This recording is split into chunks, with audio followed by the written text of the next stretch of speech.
ایک دن حضرت سلیمان علیہ السلام کی مجلس لگی ہوئی تھی۔ دربار میں بہت سے لوگ بیٹھے تھے، ہر طرف سکون اور خاموشی تھی۔ اسی مجلس میں ایک آدمی بھی بیٹھا تھا۔ اچانک اس کی نظر ایک فرشتے پر پڑی۔ وہ اسے غور سے دیکھ رہے تھے۔ وہ تھے موت کے فرشتے۔ یہ دیکھ کر وہ آدمی بہت گھبرا گیا۔ وہ فوراً حضرت سلیمان علیہ السلام کے پاس گیا۔ اے اللہ کے نبی، مجھے خوف ہو رہا ہے۔ میں نے ابھی موت کے فرشتے کو دیکھا ہے۔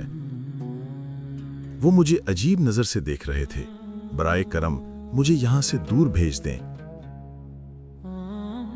حضرت سلیمان علیہ السلام نے پوچھا، تم کہاں جانا چاہتے ہو؟ مجھے بہت دور کسی صحرا میں بھیج دیں۔ چنانچہ حضرت سلیمان علیہ السلام نے ہوا کو حکم دیا۔ ہوا اسے اٹھا کر بہت دور لے گئی۔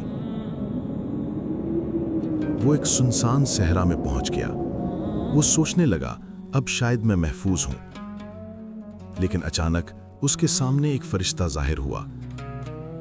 جب اس نے غور سے دیکھا تو وہی فرشتہ تھا۔ وہ تھے موت کے فرشتے عزرائیل۔